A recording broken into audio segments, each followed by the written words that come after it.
بسم اللہ الرحمن الرحیم۔ السلام علیکم ویورز، آپ ہمارا یوٹیوب چینل دیکھ رہے ہیں۔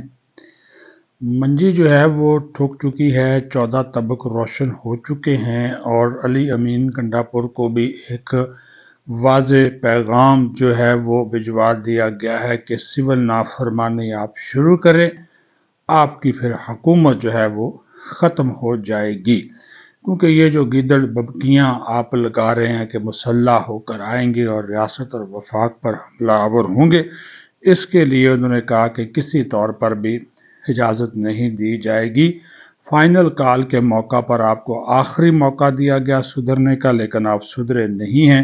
تو اگر آپ چڑھائی کریں گے تو پھر ان کو یہ میسج دے دیا گیا ہے کہ پھر آپ نہ حکومت میں ہوں گے، نہ پی ٹی آئی جو ہے وہ خیبر پختونخوا میں اپنی حکومت کا وجود برقرار جو ہے وہ رکھ سکے گی۔ اور یہ بھی بتا دوں کہ وفاقی وزیر داخلہ جو محسن نقوی ہیں، ان کی گزشتہ دنوں پرویز خٹک سے جو ہونے والی جو ملاقات تھی وہ ایسے ہی نہیں تھی، وہ آگے جا کر اس کی تفصیل سے بھی آپ کو آگاہ کریں گے کہ ان کے ساتھ کیا ڈسکس کیا گیا ہے اور ان کو کیا ہدف جو ہے وہ دیا گیا ہے۔ تیسری بات جو ہے وہ بڑا خوفناک الزام لگا دیا بیرسٹر سیف نے، جو کہ مشیر اطلاعات ہیں اور ترجمان ہیں خیبر پختونخوا حکومت کے۔ انہوں نے یہ کہا کہ بلاول بھٹو زرداری اپنے والد آصف علی زرداری صدر مملکت سے مل کر شہباز شریف کی حکومت کو گرانے کی مسلسل سازش کر رہے ہیں اور اپنے والد محترم سے اس حوالے سے مسلسل ملاقاتیں کر رہے ہیں، لیکن چونکہ وہ بھی جعلی مینڈیٹ کے ذریعے آئے ہیں اور یہ حکومت بھی جعلی مینڈیٹ کے ذریعے آئے ہیں، تو یہ نہیں ہوگا کہ شہباز شریف کی حکومت گرائی جائے اور بلاول بھٹو کو حکومت بنانے دی جائے۔ ہم میدان میں موجود ہیں۔ یہ کیوں بیان دینا پڑا؟ کیونکہ اس کے پیچھے بھی بڑی کہانی ہے، کچھ نہ کچھ تو ہے، کیونکہ آصف زرداری بھی خاموش ہیں، بلاول بھٹو زرداری بھی خاموش ہیں، لیکن جو خاموش واردات ہوتی ہے نا، وہ بڑی خطرناک ہوتی ہے۔ حضور والا، شروع کرتے ہیں۔ سب سے پہلے تو جو میں نے آپ سے کہا کہ 14 طبق روشن ہو گئے، منجی ٹھک گئی، وہ ہے جناب پی ٹی آئی کا سوشل میڈیا، جس کے جگادری باہر بیٹھے ہوئے ہیں، جبران الیاس، ہاں جی، ارسلان خالد، یہ کوئی برقی صاحب ہیں جی، وہ ہیں، پھر یہ شہباز گل، زلفی بخاری اور جو مافیا جو باہر بیٹھا ہوا ہے، ان کی ریاست کے خلاف اور پاکستان کے خلاف جتنی بھی سازشیں تھیں، جو بھی ان کے منصوبے تھے، یا گولڈ سمتھ پلان جو 2 تھا اس کو عملی جامہ پہنانا تھا، وہ تو آپ کے اداروں نے، ریاستی اداروں نے، خاص طور پر آئی ایس آئی نے اس کو بنا دیا ہے ناکام، کیونکہ میچ جو ہے وہ تحریک انصاف اور ورسز جو ہے وہ فوج ہی ہے، اسٹیبلشمنٹ ہی ہے، تو یہ ان کے عزائم جو ہیں وہ ناکام بنا دیے گئے ہیں۔ یہ اور اس کا اعتراف خود جو ہے وہ جبران الیاس کرتا ہے، اور وہ ایک ٹویٹ میں یہ کہتا ہے، اعتراف کرتا ہے کہ ڈی چوک میں لاشوں کی سیاست کرنے کا جو ہمارا منصوبہ تھا اور اس کا ملبہ فوجی قیادت پہ ڈالنے کا یا فوج پہ ڈالنے کا جو منصوبہ تھا، جو مہم تھی، وہ کامیاب نہیں ہو سکی، مطلوبہ نتائج نہیں دے سکی، تو لہٰذا اب جو ہے وہ شام کی جو جیلوں کی قیدیوں کی ویڈیوز ہیں، ان ویڈیوز کو جو ہے وہ پاکستان کے اندر جو پی ٹی آئی کے کارکن قید ہیں ان کے ساتھ جوڑا جائے، لنک کیا جائے، اور اس کے بعد پھر جو ہے وہ ان کو سوشل میڈیا پر پھیلا دیا جائے تاکہ فوجی جو قیادت ہے اس کے اوپر دباؤ آئے اور خان کو جو ہے وہ چھڑوایا جا سکے۔ حالانکہ یہ مافیا خان کو چھڑوانے کے لیے نہیں ہے، بلکہ ان کے لیے مزید مشکلات پیدا کر رہا ہے۔ تو جناب وہ منصوبہ تو ناکام بنا دیا گیا، شامی ویڈیوز والا بھی ناکام ہو گیا، ڈی چوک والا بھی ناکام ہو گیا، اور اس کے بعد برطانیہ اور امریکہ کے اراکین کانگریس کو خطوط لکھ کر حکومت پاکستان پر دباؤ ڈالنا، فوجی قیادت پر دباؤ ڈالنا، وہ منصوبہ بھی ناکام ہو گیا۔ اس کے اوپر نہ برطانوی حکومت نے کوئی جو ہے وہ بات کی، نہ امریکہ نے حکومتی سطح پر کسی قسم کی کوئی بات کی، بلکہ ان کے ترجمان یہی کہتے رہے کہ یہ معاملہ پاکستان کا اندرونی معاملہ ہے، پاکستان کے قانون، پاکستان کی عدالتوں کا معاملہ ہے، ہم اس میں جو ہے نہیں پڑھتے۔ بہرحال وہ انسانی حقوق کی اور بنیادی جو حق کے احتجاج ہے اس کی وہ بات جو ہے وہ لازمی طور پر کرتے رہے، لیکن یہ منصوبے بھی ناکام ہو گئے۔ اس کے بعد پھر جمائمہ، اس کا جو ہے والد، اس کا بھائی، وہ سارا مافیا یہود و حدود وہ لگے رہے پریشرائز کرنے کے لیے، کبھی آرمی چیف کو ادھر سے فون کروایا جا رہا ہے، کبھی کدھر سے کرایا جا رہا ہے، لیکن یہ بھی شیر کا بچہ نکلا ہے جی۔ آرمی چیف جو جنرل سید عاصم منیر صاحب ہیں، انہوں نے بھی کہا کہ جناب جو آپ نے کرنا ہے آپ کر لیں۔ انہوں نے کہا کہ جب تک یہ معافی نہیں مانگتا، یہ 9 مئی کے واقعے کے اوپر، سانیہ 9 مئی کے اوپر کھل کر معافی مانگے، شرعام مانگے، اعتراف کرے غلطی ہوئی، بلنڈر ہوا، اور میں شہداء سے بھی معافی مانگتا ہوں، افواج پاکستان سے بھی اور پوری قوم سے معافی مانگتا ہوں، پھر انہوں نے کہا کہ بات چیت ہو سکتی ہے۔ وہ نہیں مانگ رہا، الٹا وہ ہر روز کمیشن کی بات، جوڈیشل کمیشن، 26 نومبر کا کمیشن، 9 مئی کا کمیشن،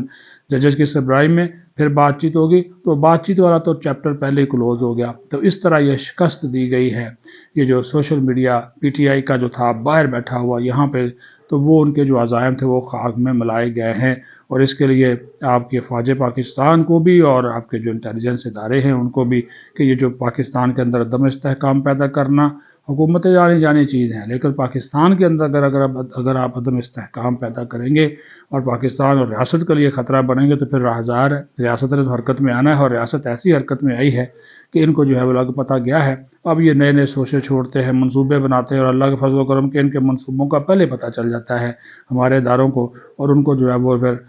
وہ اس کے عملی جامہ پہنایا جائے اس سے پہلے ہی جو ہے ان کو جو ہے وہ جو ہے وہ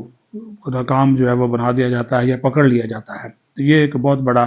یہ بھی ان کو ایک کریڈٹ جو ہے وہ جاتا ہے کہ ریاست سے مت کھیلیں، سیاست کرنی ہے، احتجاج کرنا ہے، حکومت کے خلاف جتنا مرضی کرے، لیکن اگر آپ ٹارگٹ کریں گے اداروں کو اور فوج کو، فوجی قیادت کو، تو پھر ظاہر ہے بھائی ان کے پاس بھی تو کوئی چوائس نہیں ہے کہ ملک بچانا ہے۔ پھر آپ دھمکیاں دیتے ہیں کہ آپ شام کو بھول جائیں گے، آپ فلاں کو بھول جائیں گے۔ گنڈا پور صاحب، اس کا بھی بندوبست کر لیا گیا ہے۔ سینئر صحافی سہیل وڑائچ نے ایک مضمون لکھا ہے، انہوں نے پروگرام میں بھی انکشاف کیا ہے کہ گنڈا پور کو یہ میسج دے دیا گیا ہے اسٹیبلشمنٹ کی طرف سے بھی اور حکومت کی طرف سے بھی کہ اگر سول نافرمانی کی تحریک چلائی تو اس تحریک کا آپ کو خمیازہ بھگتنا پڑے گا، اور پھر آپ کی حکومت جو ہے وہ برقرار خیبر پختونخوا میں نہیں رہ سکے گی، آپ کو پھر گھر جانا ہوگا، کوئی اور بندوبست پھر وہاں پہ ہوگا۔ اور یہ بھی ان کو کہہ دیا گیا کہ آپ کو آخری موقع جو تھا، وہ آخری جو آپ کی فائنل کال تھی، اس موقع پر احتجاج کا موقع دیا گیا، پھر آپ سے کہا گیا کہ آپ سدھر جائیں، اپنی حکومت چلائیں، وفاق کے ساتھ مل کر کام کریں، اداروں کے ساتھ مل کر کام کریں، لیکن آپ سدھرے نہیں ہیں، مسلسل دھمکیاں دے رہے ہیں۔ تو کل کی جو ان کا جو دھمکی امیز خطاب تھا وفاق پہ مسلح ہو کر چڑھائی کرنے کا، اس کو انتہائی ناراضگی، انتہائی سخت ناپسندیدگی کی نظر سے دیکھا گیا ہے، اور اس کو صرف دھمکی کے طور پر نہیں لیا گیا، بلکہ کہا گیا ہے کہ اس کی روک تھام جو ہے وہ بہت ضروری ہے۔ تو لہٰذا جو اب یہ ایک منصوبہ حکومت پاکستان کا کہہ لیں یا پھر ہمارے اداروں کا کہہ لیں کہ یہ آلریڈی ہے کہ اگر وہ سول نافرمانی کی تحریک یہ چلاتے ہیں تو اس کو پھر یہ ناکام، تو یہ کامیاب تو نہیں ہونے دیں گے، اس کو ناکام بنائیں گے، لیکن اس کا پھر خمیازہ جو ہے وہ خیبر پختونخوا کی حکومت کو بھگتنا پڑے گا۔ گزشتہ دنوں جو خیبر پختونخوا کے سینئر سیاستدان جو ہے سابق وفاقی وزیر داخلہ پرویز خٹک، ان کے ساتھ ملاقات جو ہوئی ہے محسن نقوی کی جو وزیر داخلہ ہے، اور آپ کو بھی پتہ ہے کہ محسن نقوی کس کے نمائندے ہیں، وہ ملاقات ایسے نہیں تھی۔ ان کو کہا گیا ہے کہ وہ تیاری پکڑے، اور اگر وہاں خیبر پختونخوا میں کوئی تبدیلی آتی ہے تو پھر اس کے لیے وہ تیار رہیں۔ تو یہ بات بھی وہاں پہ چل رہی ہے، اور انہوں نے بھی کوئی اندرون خانہ جو ہے وہ اپنی جو کام شام ہے وہ شروع کر دیے ہیں، جو رابطوں کا ٹاسک ان کو دیا گیا ہے وہ رابطے بھی کرنے شروع کر دیے گئے ہیں۔ کچھ بھی ہو سکتا ہے، ان ہاؤس تبدیلی ہو، گورنر راج ہو، یا نئے انتخابات ہوں، کچھ بھی ہو، اس کے لیے پرویز خٹک اب ایک مرتبہ پھر جو ہے وہ کردار اہمیت کا حامل ہے، اور اسی وجہ سے ان کو اس کا جو ہے ٹاسک جو ہے وہ دیا گیا ہے۔ تو اس میں جو میں نے شروع میں بات کی تھی کہ یہ بلاول بھٹو زرداری اور صدر آصف زرداری کے حوالے سے بیرسٹر سیف نے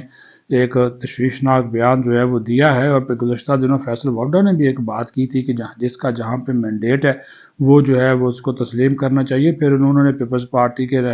چیئرمین بلاول بھٹو زرداری سے بھی ملاقات کی تھی، اور اس ملاقات کے بعد وہ حکومت کے اوپر تنقید کرتے ہوئے مسلم لیگ نون پر تنقید کرتے ہوئے نظر آئے تھے۔ اور اب بیرسٹر صاحب کا یہ کہنا کہ بلاول بھٹو زرداری جو ہے وہ صدر آصف زرداری کے ساتھ مل کر شہباز شریف کی حکومت کو گرانے کی کوشش کر رہے ہیں، اور پس پردہ خاموش واردات کرنے کی کوشش کی جا رہی ہے کہ نون لیگ کی جگہ پیپلز پارٹی جو ہے وہ برسر اقتدار آئے، اور پیپلز پارٹی اس کے لیے جو ہے وہ پی ٹی آئی کے ساتھ بھی ہاتھ ملانے کو تیار ہے، مولانا کو بھی ساتھ شامل کرنا چاہتے ہیں، ایم کیو ایم کو بھی ساتھ شامل کرنا چاہتے ہیں۔ اس قسم کی کوئی واردات ہو رہی ہے، لیکن اس معاملے کے اوپر ابھی تک ان کو کامیابی نہیں ہوئی، کیونکہ سیدھی سی بات ہے، جب تک اسٹیبلشمنٹ اوکے نہیں کرے گی اس وقت تک جو ہے وہ شہباز شریف کی حکومت کو کچھ نہیں ہونے والا۔ سیدھی سی بات ہے، یہ آپ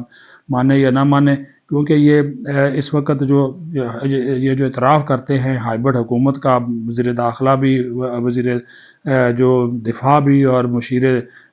اعظم کے مشیر رانا ثناء اللہ بھی، کہ یہ ہائبرڈ حکومت ہے اور اس وقت جو حالات ہیں اس کے مطابق یہ بالکل ٹھیک حکومت ہے، تو اس ہائبرڈ سسٹم کے اس وقت اگر کوئی چھیڑنے کی کوشش کرے گا تو ظاہر ہے پھر وہ اپنا بندوبست خود ہی کرے گا۔ یہ تو پھر اب بلاول بھٹو زرداری صاحب ایسے ہیں تو خاموش،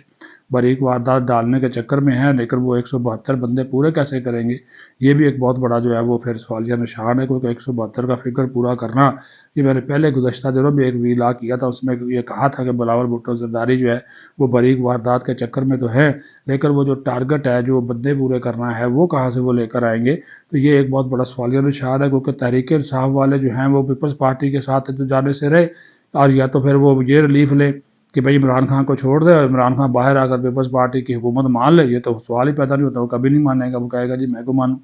وہ تو باہر آتے سارے سب سے پہلے تو کہے گا جی الیکشن کروائیں، مجھے حکومت میں لے کر آئے۔ تو یہ اتنا آسان نہیں ہے، لیکن بیرسٹر صاحب کا جو بیان آیا ہے وہ ایسے نہیں ہے، اس کے اوپر جو ہے وہ توجہ دینے کی ضرورت ہے۔ نون لیگ والوں کو بھی چاہیے کہ وہ تھوڑا سا ایکٹیو ہو جائے۔ اب وہ جو سردی کی وجہ سے رضائیوں میں سنگڑے ہوئے بیٹھے ہیں نا، ان کو باہر نکلنا ہوگا، اور یہ جو